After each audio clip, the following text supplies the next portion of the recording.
Hello students. तो अब हम लोग करेंगे class 12 math chapter number 7 that is integral. और हमारी एक्सरसाइज आज शुरू होएगी 7.2। चलिए शुरुआत करते हैं। एक्सरसाइज 7.2। यहाँ पे हम लोगों को कुछ बातें ध्यान रखनी है। वो बातें क्या चीज है?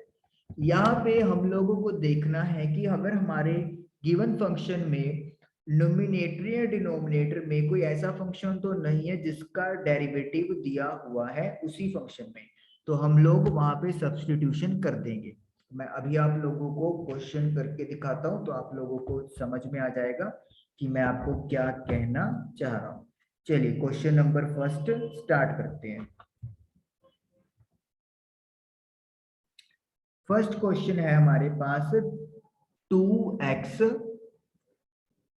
Divided by 1 plus x square. अब देखिए, अगर हम लोग 2x का डेरिवेटिव करें तो 2x का डेरिवेटिव तो 2 होता है, लेकिन 1 प्लस एक्स स्क्वेयर का डेरिवेटिव क्या होगा? 1 का डेरिवेटिव 0 और एक्स स्क्वेयर का डेरिवेटिव 2x हो गया। तो इसका मतलब डिनोमिनेटर में जो फंक्शन है उसका डेरिवेटिव हमारे पास है। तो हम लोग क्या करेंगे, जो नीचे वाला टर्म है that is 1 plus x square, उसे अपन टी पुट कर लेंगे। देखिए, put 1 plus x square is equal to t. अब हम लोग with respect to x derivative find out करेंगे। 1 का डेरिवेटिव 0, एक्स स्क्वेयर का डेरिवेटिव 2x और t का derivative dt divide by dx। तो 2x is equal to dt divide by dx हो गया। तो क्या हम लोग कह सकते हैं कि dx जो है वो dt डिवाइड बाय 2x के इक्वल है? अब हमें इंटेग्रल फाइंड करना है 2x upon 1 plus x square का with respect to x। 2x को तो आप एज इट इज लिख दो, 1 प्लस एक्स स्क्वेयर को हम लोगों ने क्या लेट किया है? t। और dx की वैल्यू क्या है? dt divide bye 2x। 2x के साथ 2x कैंसिल हो गया है, 1 अपॉन टी dt आ गया है। अब आपको पता है 1 अपॉन एक्स dx का इंटेग्रल क्या होता है? log x होता है। तो यहाँ पे भी 1 अपॉन टी dt का इंटेग्रल क्या होगा? यहाँ पे उसका इंटेग्रल होगा log t plus constant c लगा दें, और t की वैल्यू हम लोग क्या पुट कर देंगे? 1 प्लस एक्स स्क्वेयर प्लस सी। आप सोच रहे होंगे कि t के साथ तो मैंने मॉडुलस लगाया, बट यहाँ पे मॉडुलस क्यों नहीं लगाया? क्योंकि 1 ऑलरेडी पॉजिटिव है और x एक रियल नंबर है, रियल नंबर का स्क्वायर अगेन पॉजिटिव ही होता है। तो ये हमारे पास आंसर आ गया। तो ये हमारा फर्स्ट क्वेश्चन डन हो गया। चलिए अब करते हैं हम लोग सेकंड क्वेश्चन। सेकंड क्वेश्चन क्या है मेरे पास? log x का whole square divided by x।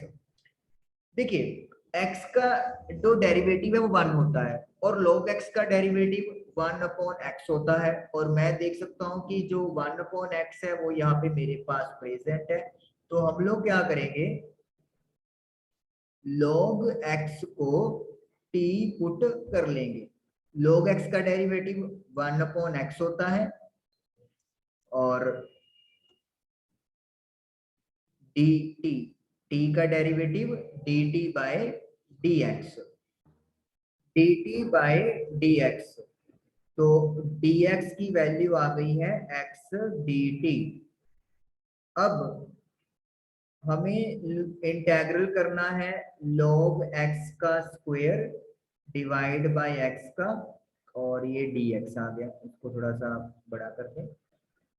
चलिए, log x को तो हमने t पुट किया है तो t लिख देंगे हम लोग, t का स्क्वायर क्योंकि log x का स्क्वायर है upon x same to same, dx को अपन क्या लिख देंगे? x into d t. x के साथ x कट गया तो t का स्क्वायर dt आ गया। अब आपको पता है x स्क्वायर dt का इंटीग्रल क्या होता था? पावर एक ऐड हो जाती थी, तो यहाँ पर भी पावर एक ऐड कर देंगे। तो ये बन गया t cube upon 3 plus c, और t की वैल्यू क्या है अपने पास? log x का whole cube divided by 3 plus constant that is 3। तो इस तरीके से हमारे पास log x का स्क्वायर अपॉन x का इंटीग्रल या एंटी डेरिवेटिव आ गया। Third question 1 upon x plus x log x।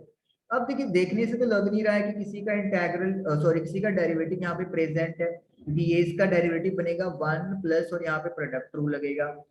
लेकिन मैं अगर इस फंक्शन को थोड़ा सा बेटर वे में लिख लूं लाइक दिस, तो अब देखिए 1 प्लस log x का डेरिवेटिव क्या होगा, 1 का डेरिवेटिव 0 है और log x का डेरिवेटिव 1 अपॉन x है। तो 1 अपॉन x आपको दिख रहा है।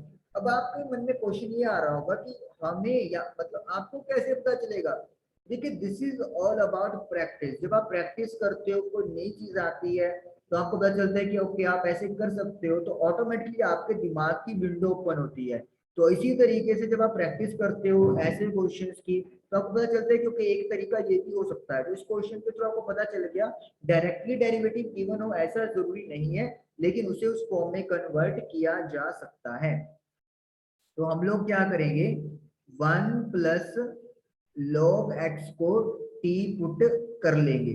1 का डेरिवेटिव 0, log x का डेरिवेटिव 1 अपॉन x और t का डेरिवेटिव dt बाय dx। तो हमें क्या मिलेगा 1 upon x is equal to dt divide by dx। तो dx की वैल्यू क्रॉस मल्टीप्लाई करके आ जाएगी x मल्टीप्लाई बाय dt। अब आपका क्या करेंगे यहाँ पे, अब अपा इंटेग्रल या एंटी डेरिवेटिव फाइंड आउट करेंगे। तो 1 अपॉन एक्स तो एज इट इज लिख दें, 1 प्लस log x को क्या मानेंगे अपा t, वही पुट करना है। और dx को हम लोग क्या लिखेंगे x मल्टीप्लाई बाय dt। देखिए x के साथ x कट गया है तो 1 अपॉन t dt आ गया है।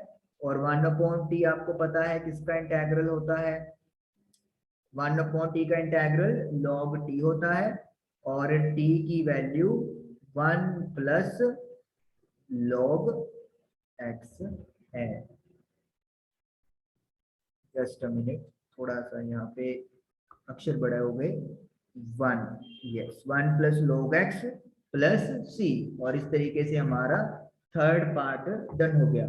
थर्ड पार्ट से आपको यहाँ पे जो मेन चीज पता चल रही है वो यही है कि डायरेक्टली अगर नहीं दिया हुआ है तो हो सकता है हमें किसी ना किसी तरीके से वो डेरिवेटिव मिल जाए। हर क्वेश्चन में ऐसा होगा ये तो नहीं है, लेकिन ज्यादातर अगर आप यहाँ पे कॉमन वगैरह निकाल के देख सकते हैं। चलिए देखिए साइन का डेरिवेटिव कोस होता है, कोस का साइन होता है। तो आप कहेंगे कि यहाँ पे तो कुछ भी पुट करो, पर मैं कहूंगा बिल्कुल नहीं। देखिए अगर हम लोग साइन का कोस कर भी लेते हैं तो क्या ये कोस के साथ कोस कट जाएगा, बिल्कुल भी नहीं कट पाएगा, क्योंकि ये जो कोस है ये मल्टीप्लाई में थोड़े ना है, ये तो कोस एक्स जो है वो साइन का एंगल है।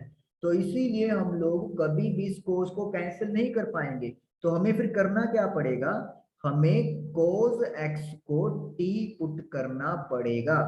याद रखिए आप ऐसे फंक्शन को टी पुट करते हो जिसका जब डेरिवेटिव करके आप मेन फंक्शन में पुट करोगे तो कटिंग होनी जरूरी है, तभी तो फायदा है, नहीं तो कोई फायदा ही नहीं होना हमें।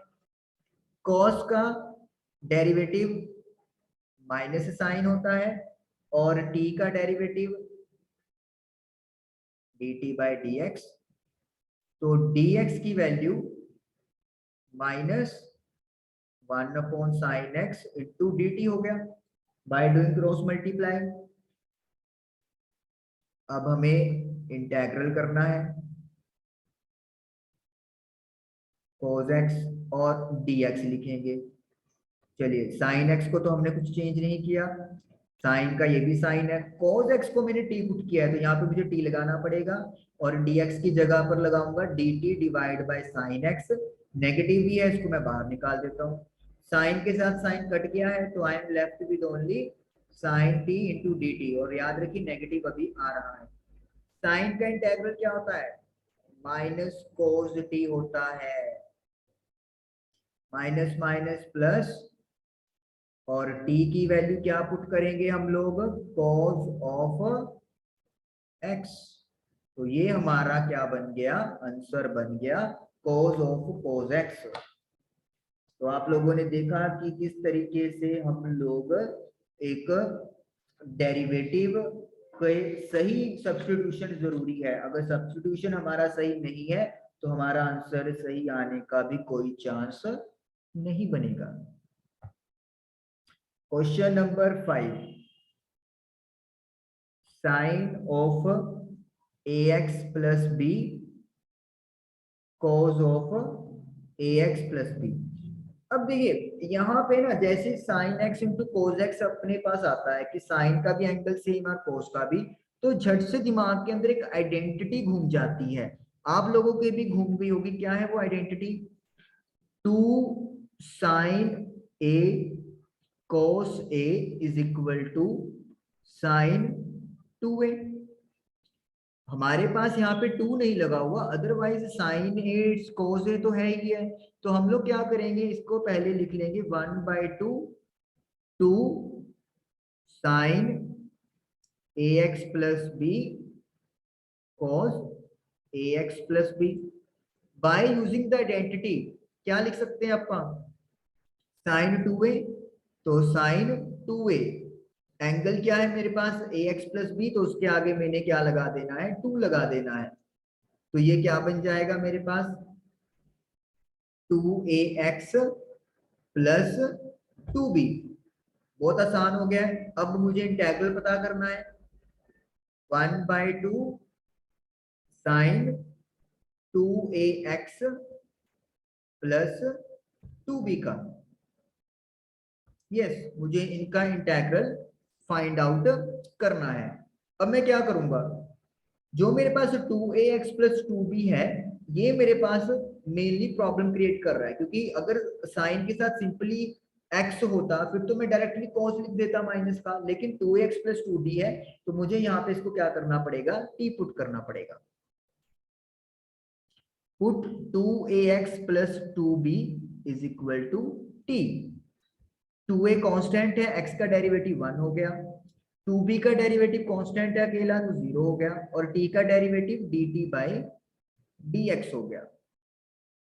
तो इसका मतलब dx की वैल्यू क्या मिलेगी मुझे, dt डिवाइड बाय 2a। 1/2 इसी शुरुआत कर रहा हूँ, ये आपको इधर मतलब ये जो स्टेप आपका कर रहे हैं इसके नीचे नहीं हो रहा, ये इसके बाद होगा, वो तो समझाने के लिए मुझे ये चीज करनी है। 2ax प्लस 2b को मैंने t पुट किया है और dx को dt डिवाइड बाय 2a। तो 1/2 इंटू 2a 4a हो गया,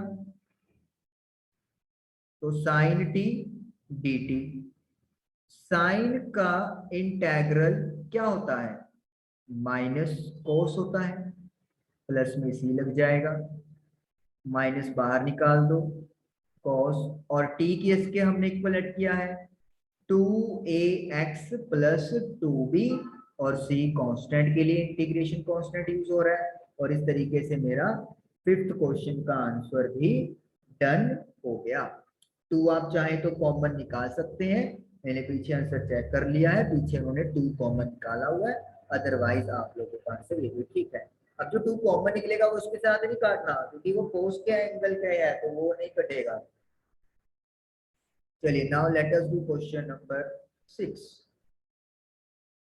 6th क्वेश्चन में रूट ए एक्स प्लस बी है, बहुत आसान है यहाँ पे। पहले तो ए एक्स प्लस बी को क्या पुट कर दें, टी पुट कर दें, क्योंकि डेरिवेटिव तो कोई है नहीं यहाँ पे प्रेजेंट यहाँ पे। अब डेरिवेटिव करोगे, ए एक्स का डेरिवेटिव ए आ जाएगा, बी का डेरिवेटिव 0 है, तो D T by D x, तो dx क्या आ जाएगा, dt डिवाइड बाय a। अब क्या करना है आप लोगों को, इसका इंटेग्रल dx।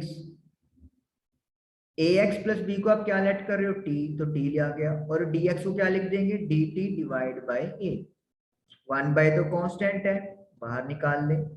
t की पावर 1/2, तो x की पावर 1/2 का इंटीग्रल कैसे निकालते थे? पावर में एक प्लस कर दो और नीचे भी सेम चीज कर दो। प्लस क्या हो जाएगा? Integration constant. t की वैल्यू क्या पुट करने वाले हैं अपन? ax प्लस बी, और 1/2 में 1 ऐड करोगे तो व्हाट विल यू गेट? 3/2। नीचे भी क्या आ जाएगा? 3/2। तो इसका मतलब ये क्या बन गया? 2/3a ax प्लस बी की पावर 3/2 प्लस सी। तो इस तरीके से हमारा 6 क्वेश्चन भी डन हो गया। ओके, चलिए करते हैं अब 7 क्वेश्चन। x√x plus 2। अगेन यहाँ पे भी कोई हमें नहीं दिख रहा है कि किसी का डेरिवेटिव प्रेजेंट हो, तो अपन क्या करेंगे? x प्लस 2 को t पुट कर दें। x की वैल्यू t माइनस 2 भी बन जाएगी। अब डेरिवेटिव कर दें। x का डेरिवेटिव 1, t का डेरिवेटिव dt/dx, और 2 का डेरिवेटिव कांस्टेंट है 0। तो हम लोग कह सकते हैं कि जो dx है वो dt के इक्वल है, कहेंगे बिल्कुल। चलिए अब इंटीग्रल के लिए चलते हैं। dx, x को मैं क्या लिख सकता हूं? t माइनस 2, और x प्लस 2 को मैंने क्या लेट किया है? t, और dx dt के इक्वल है। हाँ जी, तो अब आप इसको मल्टीप्लाई कर दो। पहले t की मल्टीप्लाई रूट t के साथ, और फिर 2 की मल्टीप्लाई रूट t के साथ। बेस सेम है तो पावर ऐड हो जाएंगी, तो 1 एंड 1/2 3/2 हो गया, और इधर भी t की पावर 1/2 हो जाएगी। अब इंटीग्रल कैसे करेंगे?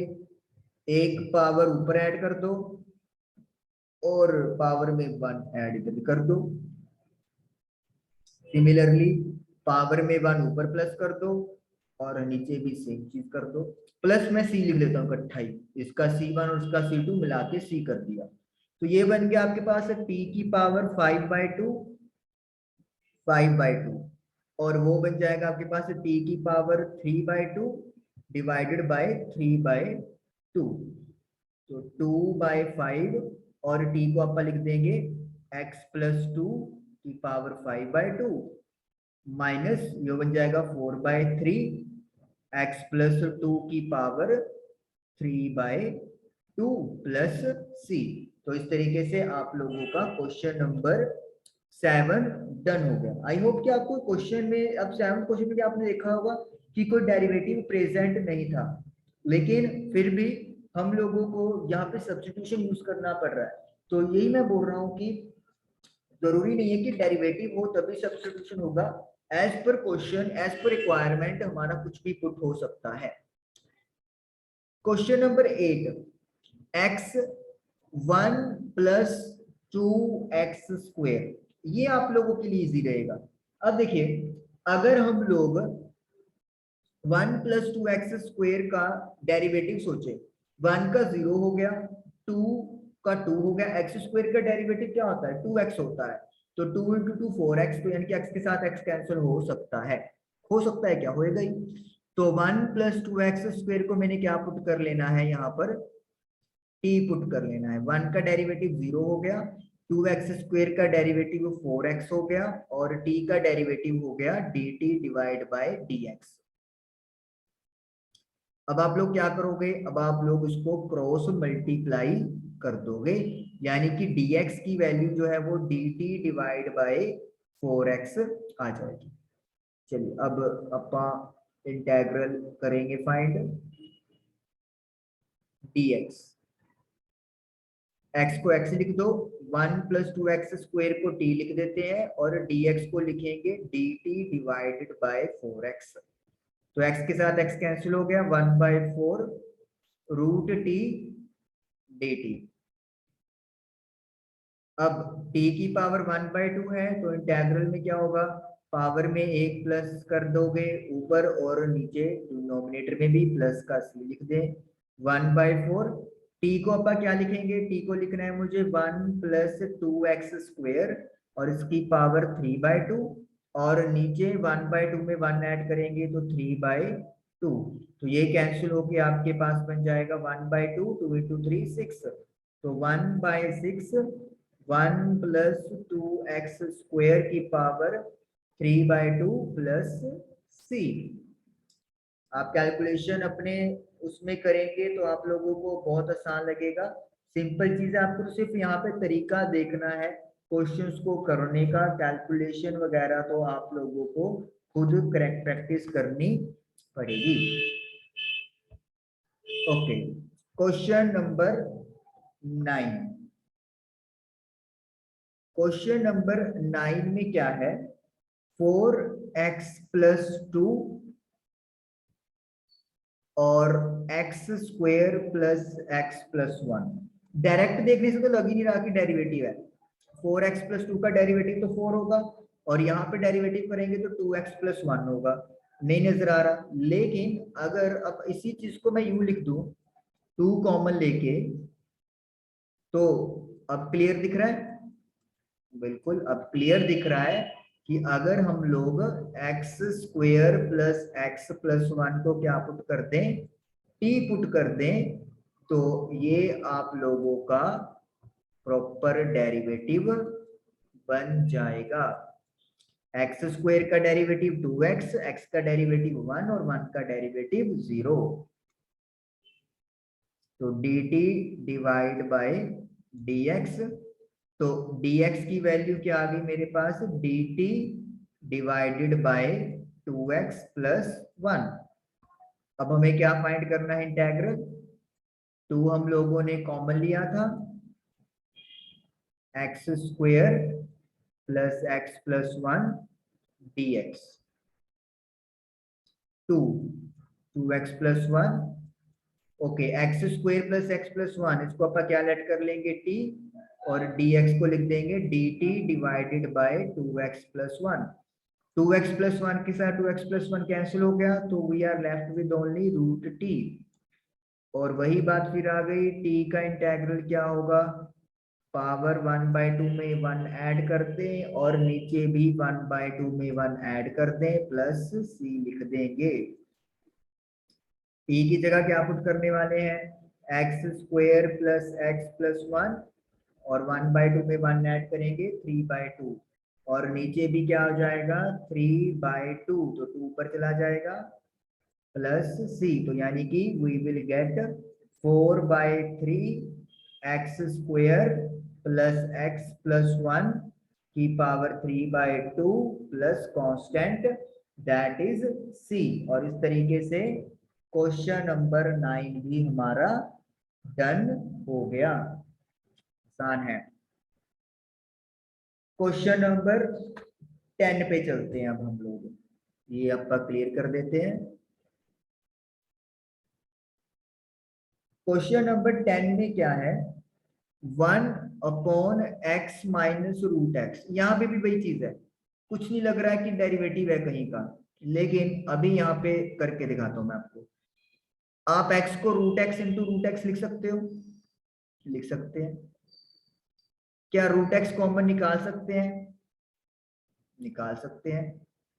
अब √x - 1 को t पुट कर देते हैं, देखते जाइएगा सर, क्योंकि होने वाला है धमाल। √x का डेरिवेटिव 1/2 √x होता है और 1 का डेरिवेटिव 0, t का डेरिवेटिव dt / dx। देखिए बात बन रही है, बन चुकी है इनफैक्ट, dt / dx। तो dx की वैल्यू किसके इक्वल आ गई, 2√x dt।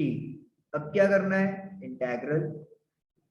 अब ये मत उठा के लिख दियो, जो नया फॉर्म बनाया है उसी को लिखना है, तभी कैंसिल हो पाएगा दोस्तों, नहीं तो फिर अटक जाओगे। 1/√x का तो कुछ नहीं कर सकते, रूट एक्स माइनस वन को टी पुट किया है और डी एक्स को 2 रूट एक्स डी टी।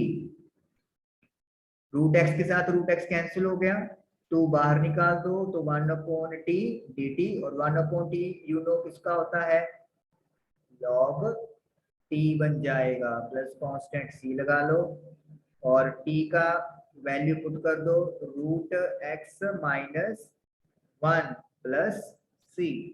और ये क्वेश्चन नंबर 10 भी हमारा डन हो गया। Clear?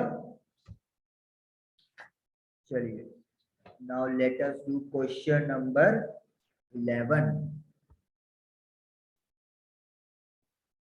x divided by root x plus 4। तो यहाँ पे अपन को क्या करेंगे, इसको भी हम लोग देखिए डेरिवेटिव तो एग्जिस्ट नहीं कर रहा है, तो सिंपली क्या करो, x प्लस 4 को क्या पुट कर दो, t पुट कर दो। तो 1, 4 का डेरिवेटिव 0 और t का derivative dt divide by dx।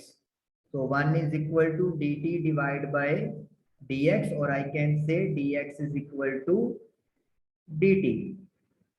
अब क्या करना है, अब आपको इंटेग्रल करना है फाइंड आउट। तो x की वैल्यू क्या हम लोग t माइनस 4 पुट कर सकते हैं, यहाँ पे कर सकते हैं, 4 को उधर ले जाइए तो ये t माइनस 4 बन गया। x प्लस 4 को t लिख सकते हैं, रूट में आ जाएगा, और dx की जगह पे dt लिख दो क्योंकि dx dt के इक्वल है। अब इनको आप लोग सेपरेट कर दो।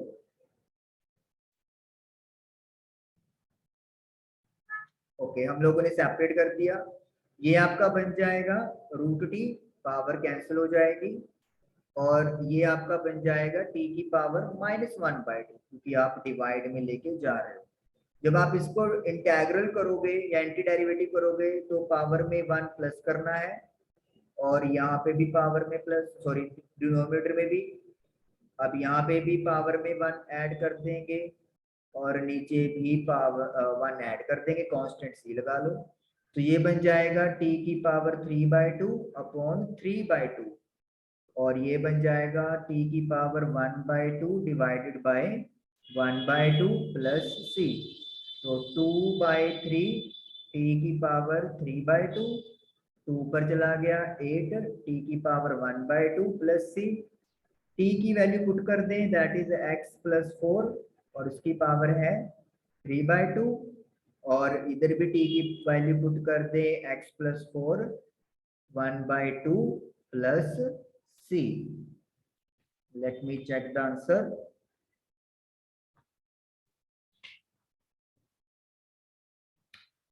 Eleventh question, yes 11th 2/3 x plus 4। Okay, यहाँ पे x प्लस 4 को कॉमन निकाला हुआ है, यस वो निकल जाएगा कॉमन। मैं बताता हूँ कैसे, थोड़ा सा इरेज कर लेते हैं हम लोग।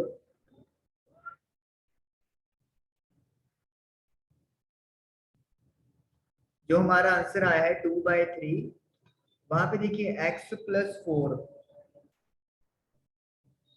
सबसे पहले तो हम लोग क्या करते हैं, आंसर को दोबारा लिख लेते हैं। x प्लस 4 की पावर 3/2 है, इसको क्या हम लोग इस तरीके से लिख सकते हैं, क्योंकि बेस सेम है तो पावर ऐड होकर 3/2 ही बन जाएगा, -8 x प्लस 4 की पावर 1/2 प्लस का c।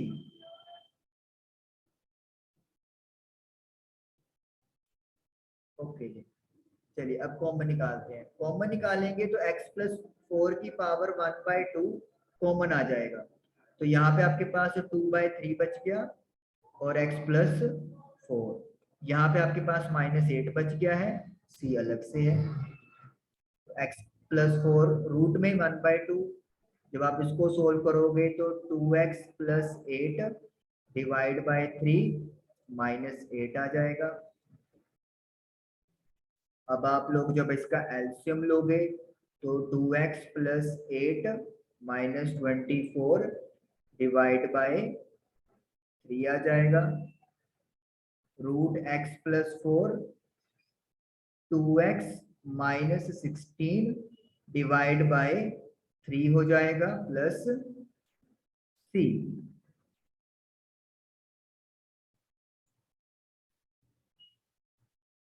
Root x plus 4, 2 common आ सकता है, 3 नीचे है तो क्या बच गया x माइनस 8 प्लस सी। यहां से आप 2 कॉमन निकाल सकते हो ना, तो x माइनस 8 आ गया और 2/3 हमने बाहर लिख लिया। और अब आपका जो आंसर है वो पीछे दिए हुए एनसीईआरटी बुक के आंसर से बिल्कुल मैच हो गया। तो ये हमारा 11th क्वेश्चन यहाँ पे डन हो गया। हम लोग नेक्स्ट सेशन में करेंगे नेक्स्ट क्वेश्चन। तो आई होप कि आपको समझ में आया होगा। Thank you for watching the video.